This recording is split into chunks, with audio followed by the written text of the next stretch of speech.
Welcome back to the channel. In today's video, I wanted to have a discussion about recoil and whether or not it really matters.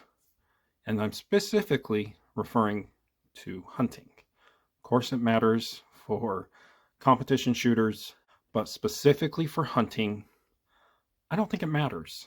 And I don't think that you should be afraid to get a magnum because of recoil. So let's talk about it. It's no secret that the vast majority of people are going to choose one of these cartridges, the 308 Winchester, over a Magnum like the 300 Weatherby Magnum. Now, a lot of times it's a sound reasoning, as in they live back east and, well, they just don't need the power to take down whitetails with a 300 Weatherby Magnum, when a 308 Winchester is plenty of power for a whitetail. But a lot of times people just don't want to deal with the recoil.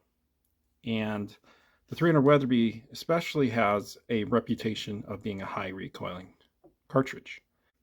So let's talk about the reasons why people pick the lower recoiling cartridges. First off, in general, most people do not find it fun to get your shoulder punished constantly from a high recoiling Magnum cartridge. It's more fun to shoot a lower recoiling cartridge for most people. I understand the people that do like high recoiling cartridges, because I'm one of them. But for the most part, most people don't like getting hurt when they shoot a gun. Second reason is, in general, a small recoiling cartridge like a 308 or a 6.5 Creedmoor 243, they're just going to be more accurate. People are going to be less likely to flinch on one of the smaller recoiling cartridges. And in general, those bigger cartridges are just not going to shoot as well because, well, for many reasons, but one of them can be is people might be a little afraid to shoot it. But we shouldn't be. Today in 2023, there's a lot of ways to mitigate the recoil to where you can have your cake and eat it too. The most obvious thing that you can do to reduce recoil from a Magnum cartridge is to get a muzzle brake. Muzzle brakes are cheap and they are very effective. The only downside to a muzzle brake is it makes your gun quite a bit louder. And the people next to you at the range are not going to be very happy with you. But they're extremely effective. So I have this muzzle brake on my 300 Weatherby Magnum. It's in a Weatherby Vanguard. Recoil, yeah, you could feel it before I had it on there. It took this high recoiling gun down to where it kicks less than my 270 Winchester. And most guns, or a high number of them, I won't say most high number of guns come threaded, or they come with a muzzle brake. So being afraid of recoil or not wanting to deal with recoil, well, there's not really an excuse in 2023. Because number one, you can get a muzzle brake. Number two, you can get a can. So a suppressor will actually help with recoil as well. It takes care of the number one problem with the muzzle brake, as in sound. So, of course, you're going to still have a hearing protection with a suppressor. Now, the next thing I want to talk about is the design of the rifle and the weight. That can really help with recoil. Now, before I got a muzzle brake on my 300 Weatherby Magnum, I was totally fine shooting it without a brake. And I think what really helped with this is the design of the rifle. So this rifle has a Monte Carlo stock. You know, yes, the Weatherby was high recoiling, but it wasn't unbearable for me at all. And I had no issues shooting it over and over again. One cartridge and one rifle that I've had issues shooting over and over again, surprisingly, is a 30-06. This is a Winchester Model 70, and it comes in at 7 pounds for this wood stock. Now with the scope on it, I think this is about an 8.5 pound gun compared to a 10.5 pound gun that the Weatherby is. Does not have the Monte Carlo stock, and I shot some factory ammo with a 180 grain, and it was brutal. It was quite a bit more than my Weatherby. I think a lot of that had to do with the design of the stock and the weight of the gun. The gun's probably at least 2 pounds lighter. And so, yeah, it's weird, but the 30-06 felt much worse than the 300 Weatherby. So getting a gun that has a great design for recoil and that is a little heavier, it could be an option for you to solving the recoil issue.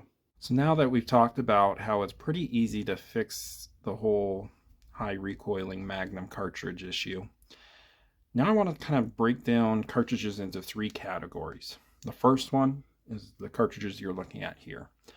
These are efficient, low recoiling, and they're doing a lot with a little. They're popular. So from left to right is the 243 Winchester. Next to it is the 6.5 Creedmoor, and then the 7mm 08. And then the 308 Winchester is kind of at the top of this list. It certainly has a decent amount of recoil, but I still think it's considered more on the low end. And these cartridges, they're great for low recoil and good performance, but what they're really missing is the spectacular performance. So that's what brings me to the other 2 categories. Let's take a look at my second category. And this category is called the meh category. Could be a little bit controversial because there's some really popular good cartridges in this category. This category is really the cartridges that have a decent amount more performance than the first ones, the efficient, less recoiling cartridges. Their recoil is so much that there's not a huge difference between these and the really high recoiling cartridges. Let me explain, okay? Now, on the left here is a 270 Winchester. It has decent performance, but the recoil for this guy is going to be around 20 foot-pounds of energy. So that's within a couple of foot-pounds of the 30-06. And the 30-06 is just a more powerful cartridge. I put the 270 in this category because, yes, it beats all of these in performance, but for the recoil you're getting, I want more performance from it. It's just meh, okay? Next one is going to be pretty controversial, okay? I mentioned that a Winchester Model 70 30-06 with certain bullets kicks worse than my 300 Weatherby Magnum. And those bullets basically, and a lot of people have said this, when you bump your 30-06 up to a 180 grain plus bullet, the recoil is substantially more than, say, with a 150 grain, 130 grain, or 165 grain. When you're getting a good amount of recoil with a 180 grain bullet, and it's only going 2,700 at tops, 2,800 feet per second, yeah, I'm going to pick the Magnum every time. That's going to go 300-400 feet per second faster with about what feels like about the same recoil. So the 30-06, it has its issues. It's a jack of all trades and really a master of nothing. So it definitely has to be in this middle category. Up next, right next to it, is the 7mm Remington Magnum. I know you guys are not happy with probably it being in here. I call it a baby Magnum. The performance is a little bit better than a 30-06, but it's not a huge step up. Here's another instance. My friend has a Howa in a 7mm Rem Mag, and when we went elk hunting, he got some factory ammo, and it was a 175 grain, and factory ammo was putting it around 2,800, maybe a little bit more than 2,800 feet per second. I had him shoot my 300 Weatherby, and I decided to shoot his 7 mag, and the recoil difference was really hard to tell the difference.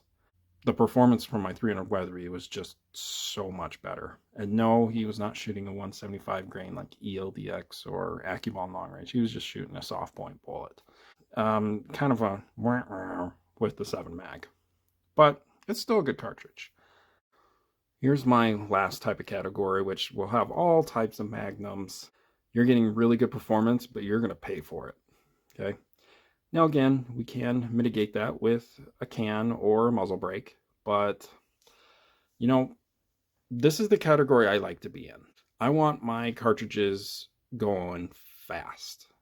And if I'm going to have to feel recoil, I want some good performance. Now, the 257 Weatherby barely makes it. It's shooting small bullets, and it's not efficient at all, but it's shooting them really fast. And it recoils like a 270 Winchester.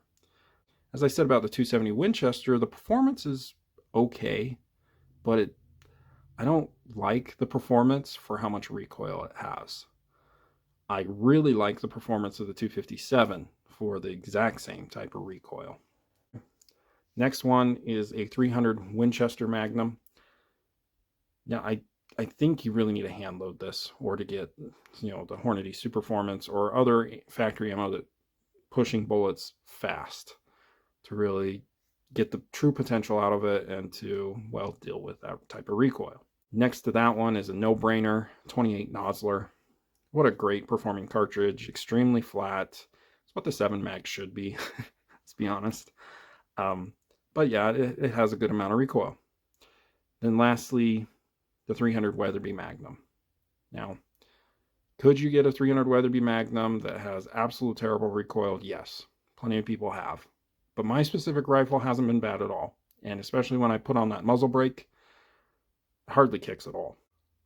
Get the higher performing cartridge and don't worry about the recoil. So one, you can get a muzzle brake or get a can. I know it's really loud, especially when you're hunting with a muzzle brake. You can always take it off so that it's not as loud. And everyone says this, and I completely agree with it, is when you're shooting at a game animal, you're not going to notice the recoil at all. Stop worrying about recoil. It doesn't matter for hunting.